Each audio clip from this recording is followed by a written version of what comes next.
So all people with strong immunity to infectious diseases are generally all people who, as it turns out, have very high levels of vitamin D. And to have very high levels of vitamin D, you absolutely have to live in the sun. Sunlight has a whole range of beneficial properties. If you want, we can quickly list them. So there's all the ultraviolet light, which has all these sanitizing properties. Ultraviolet light allows us to produce vitamin D, but not just vitamin D. There are a whole series of enzymes that have a protective function. Even tanning, the melanin from tanning. Just think, tanning is our natural physiological tool to protect us from radiation, including things like 5G radiation and ionizing radiation. That is, melanin transforms electromagnetic waves into biological energy, biochemistry, just to give you an idea. And then, well, that's really my strength, even all my patents. The most important ones concern the beneficial therapeutic properties of infrared rays, especially near infrared, which make up 60% of the sun's energy, that is, from the sun. We only receive about 5% ultraviolet, UVA and UVB. About 35 to 37% is visible light, and all the rest is infrared, near infrared. In addition, all our biological clocks depend on the characteristics of light and sunlight in particular. It's not static, but dynamic. In the morning, it's shifted more towards blue and ultraviolet, and in the evening, more towards red and infrared. And this enables our master clock. Now I've lost you again. I've lost you again. With biological rhythms that correspond to the rhythms of the nature surrounding us. So since we're covering so many topics, I'd like to bring you back to this big misunderstanding that was somewhat deliberately created in the 1960s and 1970s when they told us that the sun was an enemy, that it was harmful, that it made us sick. But it's also true that there are many people who have skin melanoma and therefore... Listen, Enzo. So this melanoma thing here, first of all, the first reflection should be made. If the sun causes melanoma, where do people always get sun? The face and hands, right? Have you ever seen someone with melanoma on their face or hands? Where does melanoma show up? On the back, in areas where the sun doesn't reach. So we need to try to keep a 360-degree perspective. So we have to consider millions of years. We have lived in symbiosis with sunlight. Artificial light didn't exist. There were no cities with automation, so people lived in symbiosis with sunlight for millions of years. And for millions of years, when we ate an apple, it was just an apple. Those concoctions that are now called food didn't exist. Now, what's in supermarkets is mostly all chemical stuff, mostly toxic things put together, and there's very little real food left. So on one hand, we've experienced a dramatic worsening of our lifestyle, a distancing from sunlight, which has always been essential for our bodies, a dramatic decline in our diet, and above all, a worsening in our relationship with the sun. What does that mean? To prove that the sun actually prevents melanoma and doesn't cause it, I didn't go and conduct research or laboratory experiments, torturing animals like those who came up with those claims did. You just have to look at the incidence of melanoma, the distribution of melanoma mortality rates around the world, and you can see there's a direct correlation. More sun equals less melanoma. A Sicilian has 1/5 the probability of dying from melanoma compared to someone from the Aosta Valley. A Greek has 1/20 the probability of dying from melanoma compared to a Finn.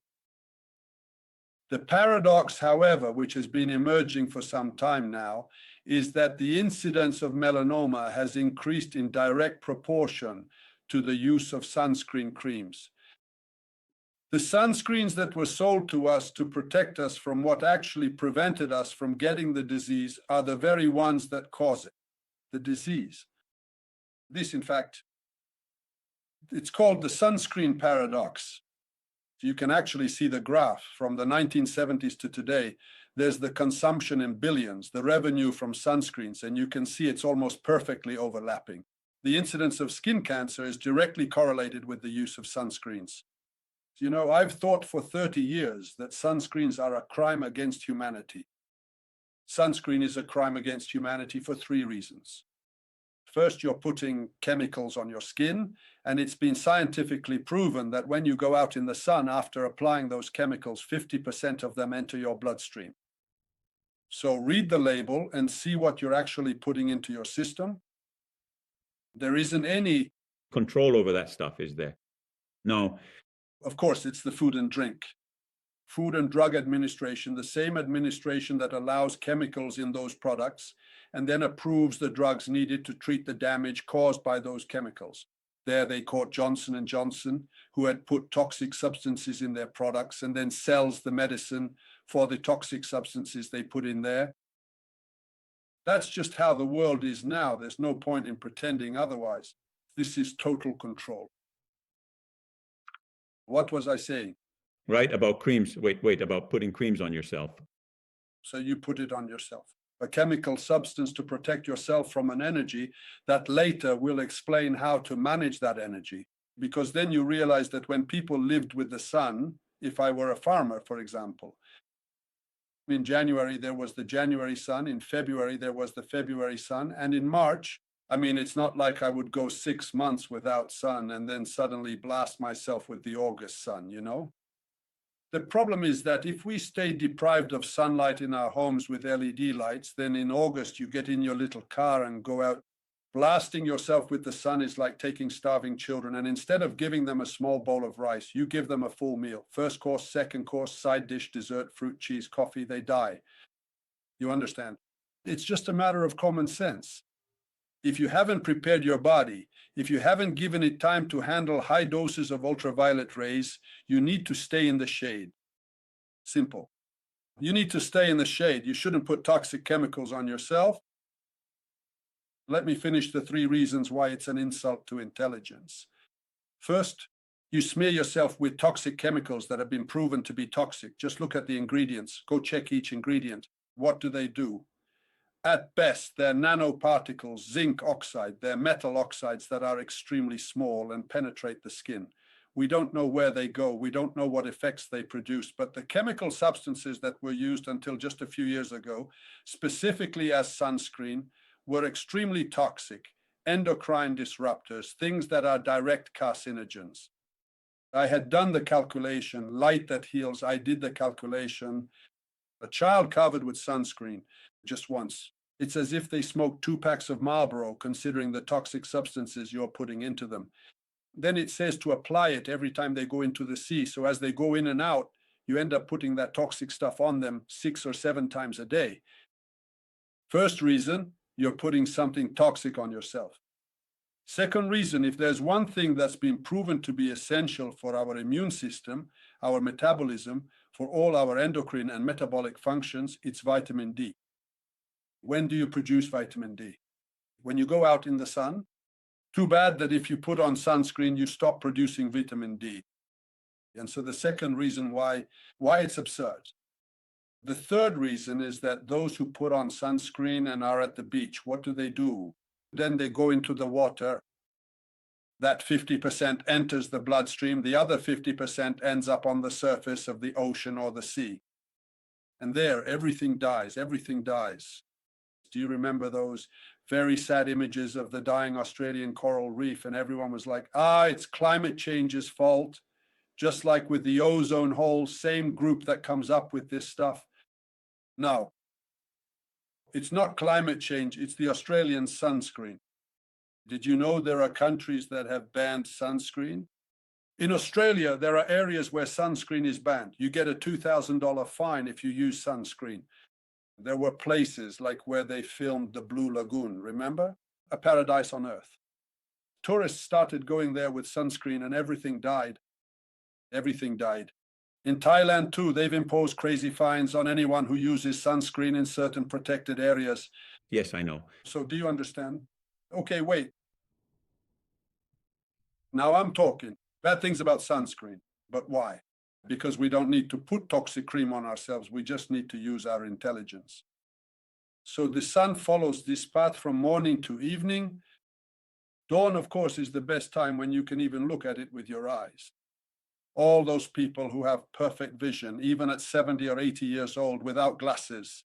You know, I had reached plus 2.5 magnification and I could see perfectly well up to the age of 50. Then, you know, when your eyesight starts to decline, it's terrible, this thing, right? I had reached plus 2.5 and I kept increasing, because once you start wearing glasses, it just gets worse and worse. And then they put all these filters in them. So now I'm at plus 1. I went back from plus 2.5 to plus 1. Because among the truly wonderful scientific discoveries of recent years, there's the importance of infrared radiation for all the cells involved in vision, especially in the retina. Right now, as I'm talking to you, you can see that I'm a bit red. There's an infrared lamp here shining on my face at a very low dosage, but I'm recovering my eyesight thanks to the infrared from a lamp that I'm shining on my face. But those who practice, for example, what's called sun gazing, that technique of looking at the sun in the morning, at sunrise and at sunset. So during the whole day, when is it that you can look at the sun? The first half hour after sunrise and the last half hour before sunset. But if you manage to look at the sun with your eyes open, that is the most powerful therapy for improving eyesight that exists. Not just eyesight, but also the brain.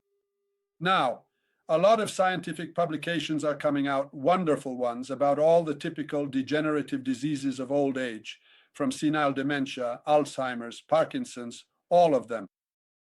Preventable and treatable with what is called transcranial photobiomodulation, that is near infrared. Exposed, that is exposing the head to near infrared, precisely because infrared penetrates even the skull, reaches the cells, and activates the mitochondria. The production of melatonin increases TIP, in short, to rejuvenate the cell. So let's get back to how to manage sun exposure without sunscreen. My rule, even for myself, there was a time when I would just sit in the sun, and I never use sunscreen, obviously, because I have this respect for my body that before I eat something or put something on my skin, I have this condition where I have to check it first. What is it? Because I don't trust those who sell things just for their own profit. And so there are many things I've never eaten simply because I know they're toxic. It's written right on the label. Sodium nitrite, potassium nitrate, they're toxic. It's pointless, you know? Even apps are on fire now. So sunscreen, when they started with sunscreens, I would look at the label, check it and say, are you crazy? Are you nuts? Do you think I'm going to put this stuff on myself? This stuff here? People are lazy. Then they complain when they have problems. What can you do? So the first 2 hours after sunrise, that's the sunlight that's called preconditioning light. That is, it's light rich in infrared with such a low intensity that it's exactly what activates in the mitochondria, in the skin, in the body, all those processes that then allow the body to handle higher intensities. At noon? But we also have to consider that there's another devastating marketing operation that has been carried out against us. Because when they told us that the sun is harmful, besides inventing sunscreen, which didn't exist before, they also invented sunglasses, those dark ones, so that when you're in the sun wearing dark sunglasses, it's as if you're telling your brain, look, you're in the shade, there's no sun here. Do you understand? If sunlight reaches the eye, the brain activates all the processes to handle the sun. But if I'm wearing dark sunglasses, the brain says, you're in the shade. What am I supposed to do? Activate the processes. So the first 2 hours of sunlight after sunrise are perfect. They prepare you for other exposures and actually have a rejuvenating effect. The 2 hours before and after noon, stay in the shade, stay under the beach umbrella. You don't need to put toxic chemicals on your skin. Just buy yourself a sombrero like the Mexicans. Stay under a canopy, stay in the shade. Put something on, stay under the umbrella. It's simple.